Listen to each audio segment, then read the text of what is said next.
Olá pessoal, tudo bem com vocês? Eu espero que sim. Gente, hoje a gente vai começar mais um capítulo do nosso livro 2, tá certo? Antes da gente começar a nossa aula propriamente dita, é importante que vocês peguem o livro 2 de vocês, tá certo? Abram aí na página 35, capítulo 1, unidade 4. A gente vai falar, gente, sobre provérbios e fábulas, certo? E fábula.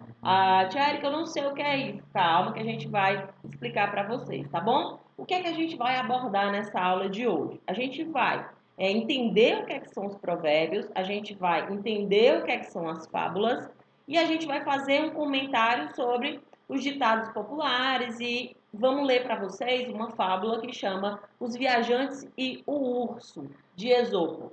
Certo, gente? Então, se preparem aí, peguem o lápis, a caneta, a borracha, o caderno, tá certo? Abram o livro aí na página 35 para a gente começar a nossa aula de redação de hoje. Beleza, pessoal? Vamos lá então, para frente? Muito bem, tia Érica.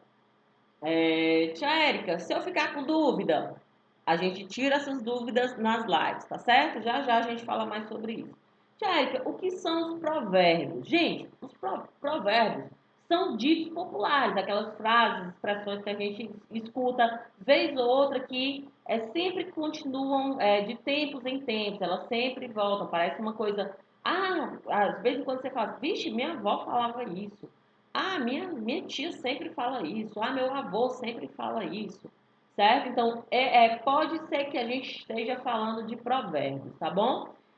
Então, o que é que eles transmitem? Conhecimentos comuns sobre a vida, sobre algumas divagações importantes, tá bom? É muito comum ouvirmos provérbios em situações do nosso dia a dia. Então, ó, a gente tem uma aí que é muito conhecida, que é aquela: a pressa é inimiga da perfeição, né? Tá falando assim que quanto mais você tem pressa em fazer algo, a chance de fazer aquela coisa mal feita, de dar alguma coisa errada, é muito grande, certo? Beleza? Então é mais ou menos isso daí, tá certo? É a minha leitura sobre esse provérbio aí que eu trouxe para vocês.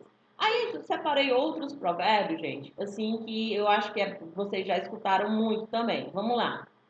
Água mole, pedra dura, tanto bate até que fura, né? Tem a ver com o quê? Tem a ver com a insistência, certo? Com a insistência sobre algo, sobre alguma coisa. Quando você quer muito uma coisa, quando você quer muito fazer algo, certo? Você insiste, insiste, insiste e aí acaba dando certo, né? Ou não, né? Mas a gente aplica esse provérbio nesses falando sobre a insistência. Aí a gente tem esse que a gente falou agora: a pressa é inimiga da perfeição. À noite, todos os gatos são pardos.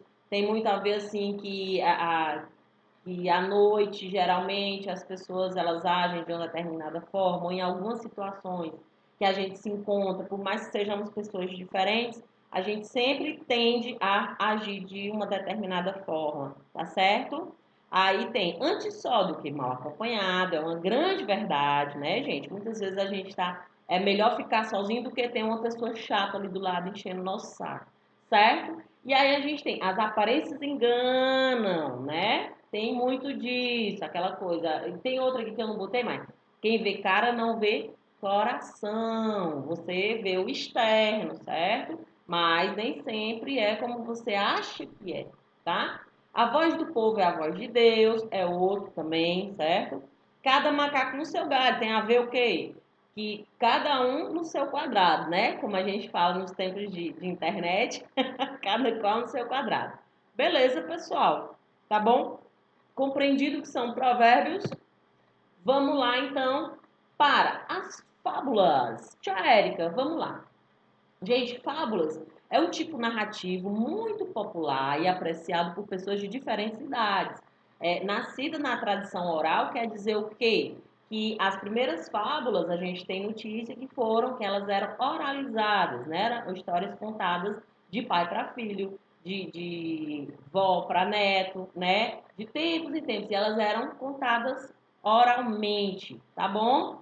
Tá dizendo, os estudos indicam que ela surgiu, pode ter surgido lá no Oriente, né, por volta do século V, século V antes de Cristo, tá? O próprio nome remete a histórias contadas e passadas de geração para geração, certo? Fabulário significa o quê? História, jogo, narrativa. Beleza? Então vamos lá.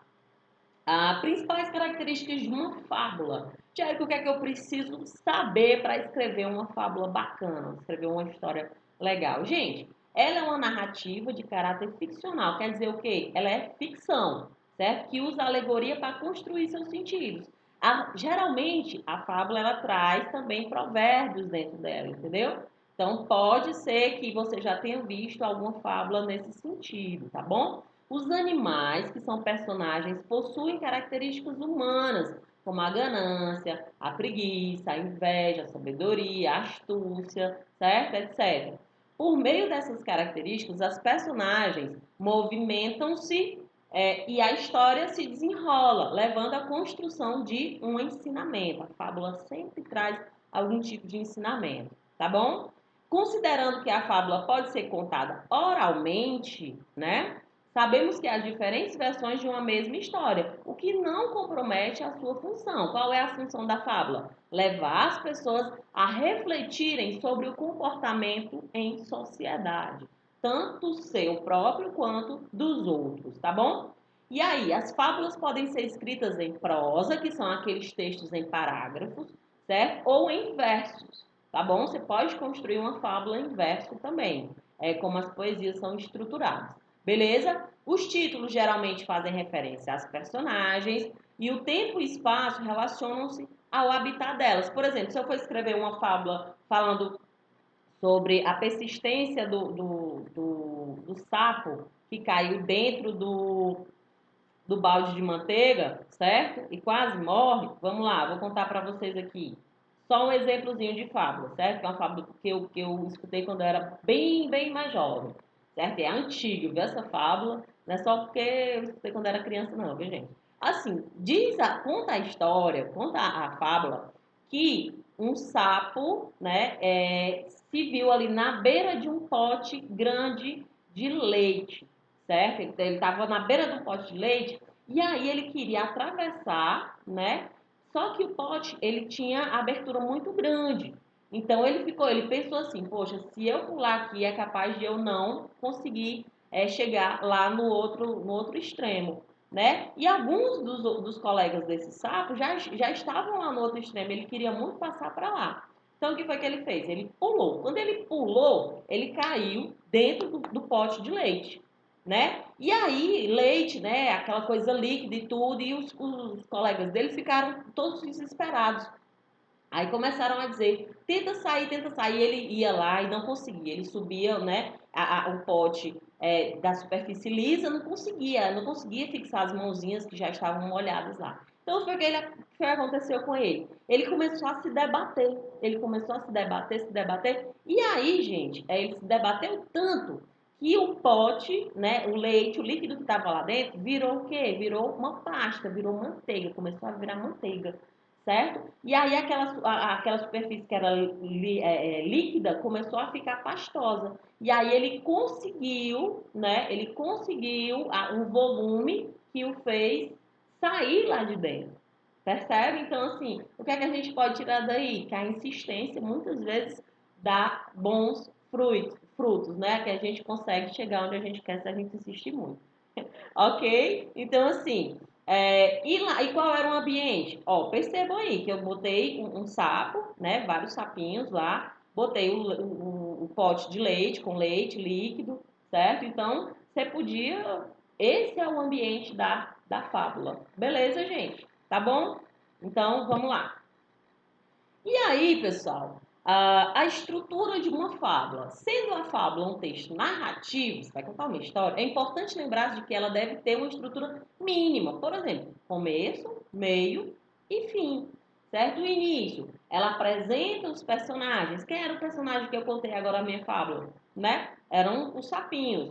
E a situação, qual era? Ele queria ultrapassar aquele obstáculo ali que era muito difícil para ele, né? Mas ele deixou o medo de lado e pulou. Ele não conseguiu de imediato, ele foi insistindo, certo? E aí, ó, o desenvolvimento do texto a gente precisa criar um texto de forma que os personagens interajam, certo? Os colegas do sapo estavam lá do outro lado e estavam estimulando para que ele não desistisse, certo? Então, eles estavam interagindo entre si, certo? E aí a criação do final surpreendente, né? Quem diria que o sapo, ao se debater tanto, ele conseguiria sair ali de dentro daquela vasilha cheia de leite, de coisa líquida, né? Do jeito que ele saiu. Beleza? Ok? Então, vamos lá. Eu disse que ia ler aqui uma fábula para vocês. Gente, esse livro aqui é muito bacana. É um livro também que eu gosto muito dele, porque ele tem várias fábulas. Fábulas de Esopo, tá? São pequenas histórias que trazem os animais como personagens principais e sempre tem moral da história, tá bom? Alguns textos, se vocês tiverem curiosidade, depois a gente pode levar para a sala de aula para mostrar para vocês, tá? Eu vou ler aqui o texto da página 130, tá? Eu botei até aqui um grifozinho do título. O título é o quê? Os Viajantes e o Urso, tá? Tem até uma figura aqui mostrando a situação da fábula. Vamos lá, vou ler para vocês. É curtinho, tá? Dois amigos viajavam juntos por um trecho do caminho quando um urso apareceu-lhes de repente. Um deles subiu bem alto em uma árvore e lá se escondeu. E o outro, a ponto de ser apanhado, deixou-se cair ao chão e fingiu-se de morto. O urso aproximou dele o focinho e o cheirou de todos os lados. Enquanto ele reteve a respiração, pois dizem que o urso não toca em animal morto. Depois que o urso se afastou, o homem que estava na árvore desceu e quis saber o que o urso lhe havia dito ao ouvido. E o outro respondeu, abre aspas, ele me aconselhou a não mais viajar daqui para frente com os amigos que fogem na hora do perigo. Olha aí, certo? Então, a moral da história. A fábula mostra que as desgraças põem à prova os verdadeiros amigos, certo? E a gente já conhece muito isso, né? É na hora do aperreio que a gente conhece os amigos, certo? Então, o nome da fábula é Os Viajantes e o Urso, tá bom? Desse livro aqui, As Fábulas de Esopo. Tá bom, gente? Espero que vocês tenham gostado, tá? A gente vai passar umas atividades para vocês com relação à construção de fábula e eu acho que todo mundo vai se garantir muito. Beleza, gente? Tudo bem? Então vamos lá. Antes da gente encerrar nossa aula, lembretes importantes. Acessem o portal AvaSai, tá, gente? As atividades têm agendamento, tem as datas de agendamento. Verifique a agenda diariamente, porque com certeza vocês estão recebendo muitos avisos sobre atividades, né? Sobre os nossos encontros virtuais, tá bom? E acompanhar as nossas lives, certo? Participem das nossas lives, que é muito importante esse vínculo que a gente tem com vocês, tá bom? E aí vocês podem tirar as eventuais dúvidas que podem surgir com relação não só a essa matéria nossa, mas as outras também. Tá bom, pessoal? Então, um grande abraço, beijos, fiquem bem e já já a gente vai estar de volta em sala de aula. Se cuidem, tchau!